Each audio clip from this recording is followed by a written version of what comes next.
आज आज पढ़ाना है पाटलिपुत्र वैभवम। आज पढ़ाना है पाटलिपुत्र वैभवम। पाटलिपुत्र वैभवम। पाटली माने गुलाब, पुत्र माने बेटा, वैभवम माने इतिहास। पाटली माने गुलाब, पुत्र माने बेटा, वैभवम माने इतिहास। गुलाब के बेटा का इतिहास, पाठ का अर्थ हुआ। सुनो, ध्यान से सुनो।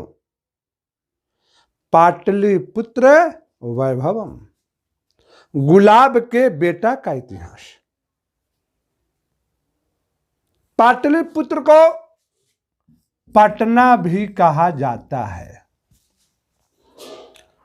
तो पाटलिपुत्र नाम कैसे हुआ, इसके बारे में भी आप समझिएगा।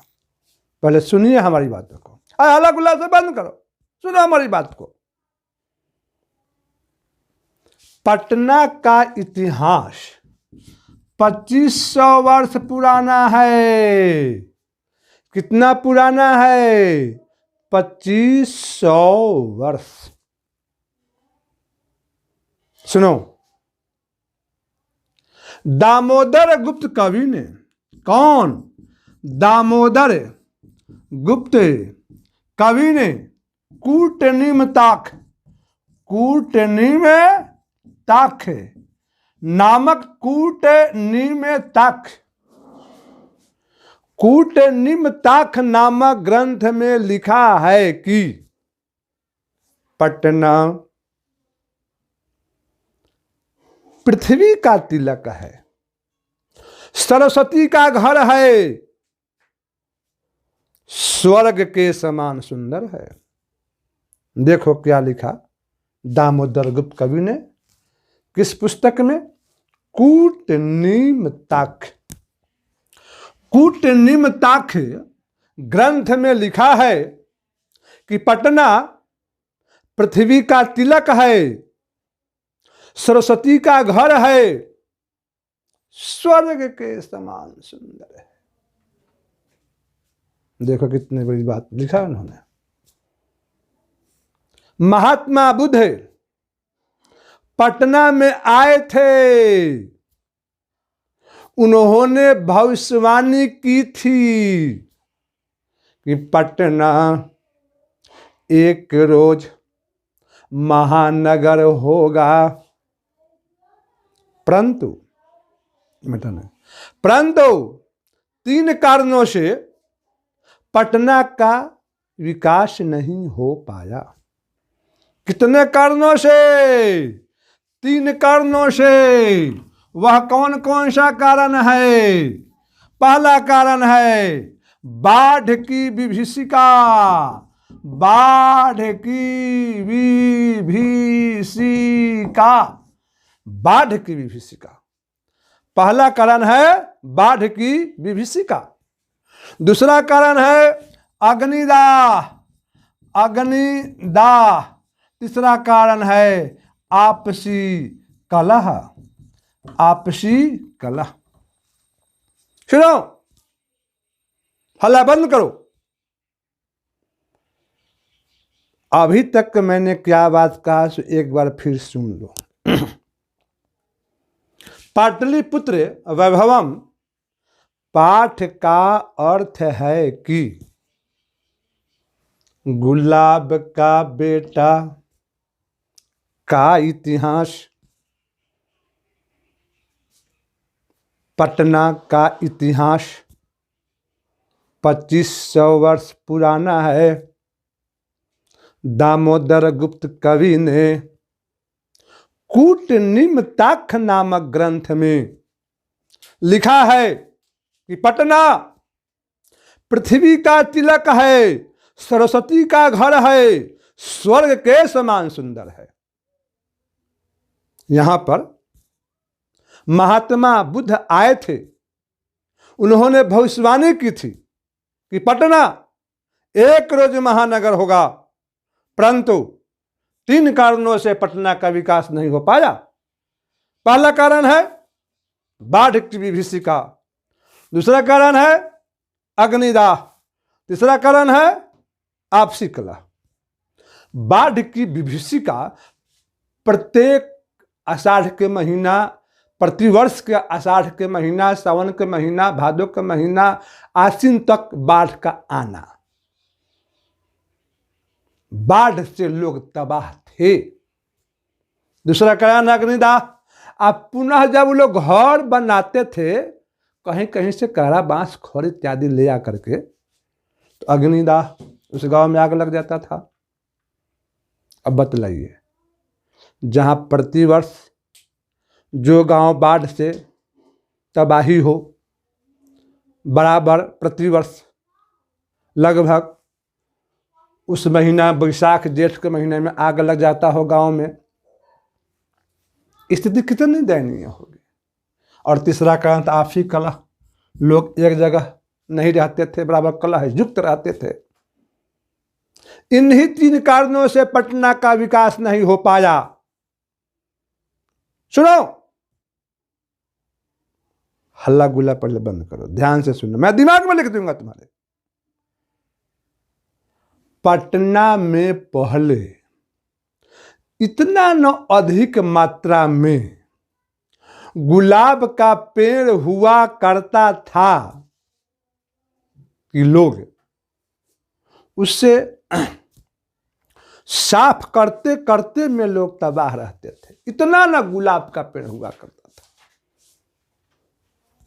इसी कारण से अगल बगल के गांव वालों ने इस गांव का नाम पाटली ग्राम रखा। पाटली माने गुलाब, ग्राम माने गांव, गुलाब का गांव। देखो क्या रखा, सबसे पहले इस गांव का नाम पड़ा पाटली ग्राम, अर्थात गुलाब का पेड़ इतना न अत्यधिक मात्रा में हुआ करता था, जिस कारण से अगल बगल के गांव वालों ने इस गांव का नाम रखा पाटली ग्राम, गुलाब का गांव। कालांतर में यही पाटली ग्राम पाटलिपुत्र कहलाया। देख लो, यही पाटली ग्राम पाटलिपुत्र कहलाया। सुनो, चंद्रगुप्त मौर्य के समय पटना का चंद्रगुप्त मौर्य के समय पटना की शोभा व्यवस्था बहुत ही अच्छी थी।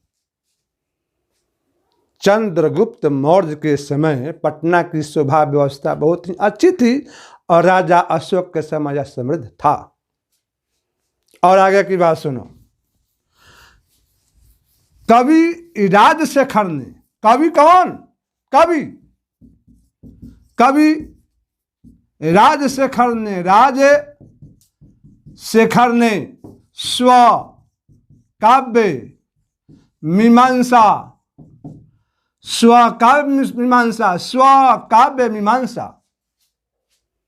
कवि राजशेखर ने स्वकाव्य मीमांसा नामक ग्रंथ में लिखा है कि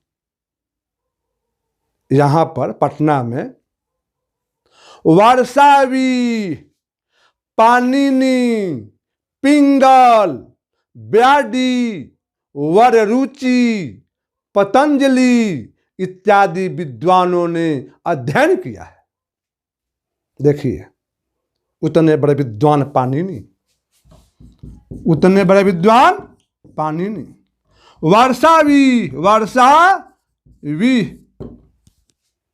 वर्षावी, पाणिनि, पिंगल, ब्याडी, वररुचि, पतंजलि इत्यादि विद्वानों ने अध्ययन किया है। और सुनो आगे की बात। पुराणों में कहां, पुराणों में पटना का नाम पुष्पपुर, कुसुमपुर, कुसुमपुर लिखा हुआ है। पुष्पपुर, कुसुमपुर लिखा हुआ है। पुराण में पुष्प माने फूल, अपूर माने गांव, फूल का गांव। कुसुम माने फूल, पुर माने गांव, फूल का गांव लिखा हुआ है पुराण में। इतना ही नहीं, मध्यकाल में पटना की स्थिति बहुत ही दयनीय थी। लोग भूखे मर रहे थे।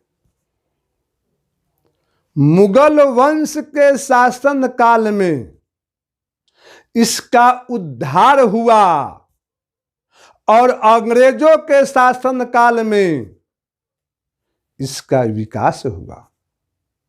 ध्यान से सुनो, पटना के बीच में एक पटन देवी का मंदिर है।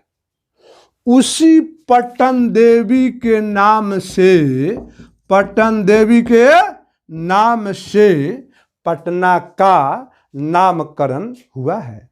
ध्यान से सुनो कि पटना का नाम कैसे हुआ। पटना के बीच में एक पटन देवी का मंदिर है। उसी पटन देवी के नाम से पटना का नामकरण हुआ है। देखो पटना नाम कैसे पड़ा। ध्यान से सुन लो। आज पटना में पटन देवी और पालिका देवी पूजे जाते हैं। आगे की कहानी सुनो। अब आज पटना बिहार की राजधानी है। पटना के उत्तर में गंगा नदी बहती है। उस गंगा नदी पर एशिया महादेश का सबसे लंबा पुल है। सुनो, आज पटना में अनेक दर्शनीय स्थान हैं। आज पटना में अनेक दर्शनीय स्थान है। सुन लो बच्चों, क्या क्या है सो। संग्रहालय, संग्रहालय, सचिवालय, संग्रहालय, सचिवालय, न्यायालय, न्यायालय, संग्रहालय, सचिवालय, न्यायालय, गोलघर, तारामंडल, चिड़ियाघर, चिड़ियाघर, महावीर मंदिर, महावीर मंदिर इत्यादि। देखो इतने स्थान दर्शनीय है। फिर से सुनो पैराग्राफ के बारे में।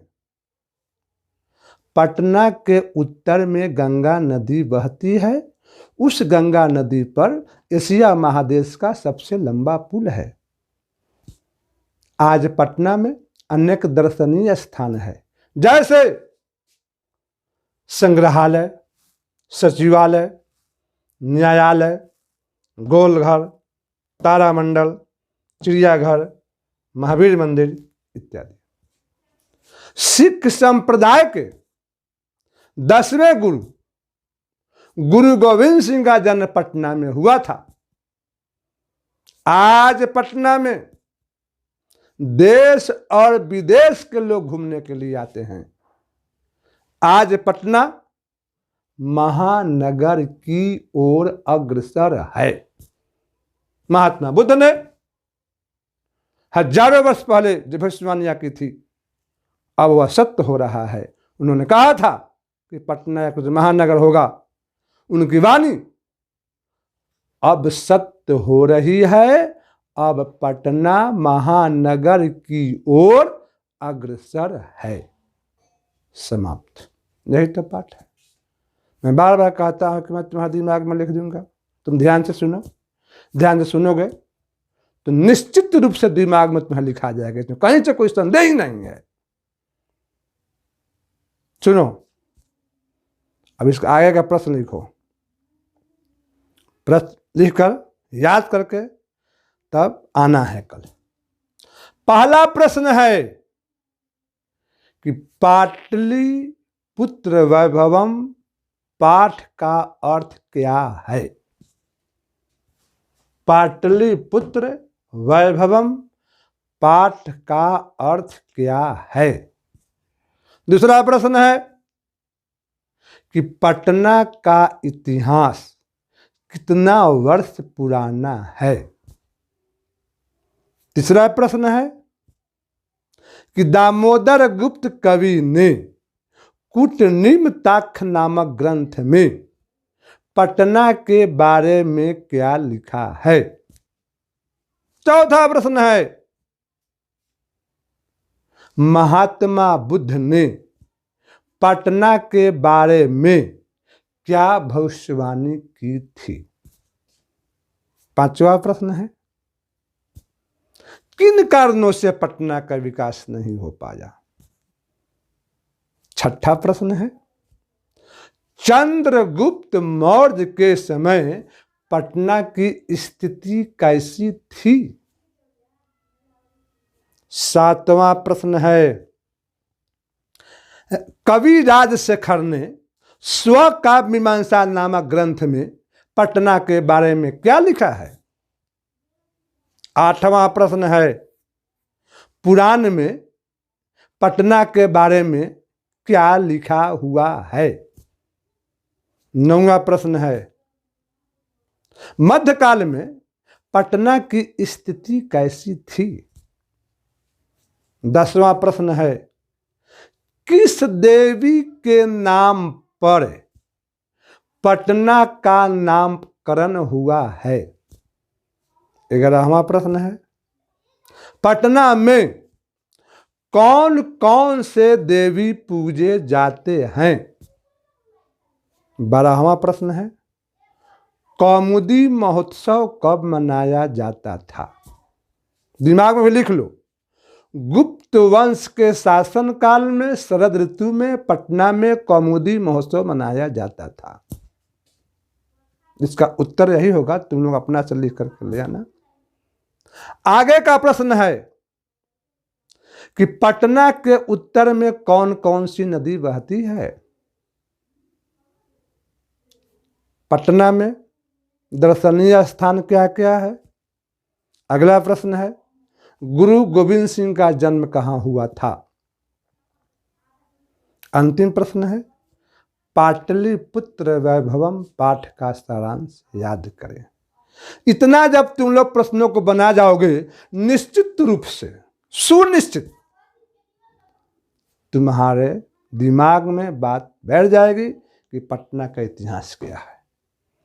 इस प्रश्न को लिख लेना, बना लेना, तब कल पुनः समय पर आ जाना।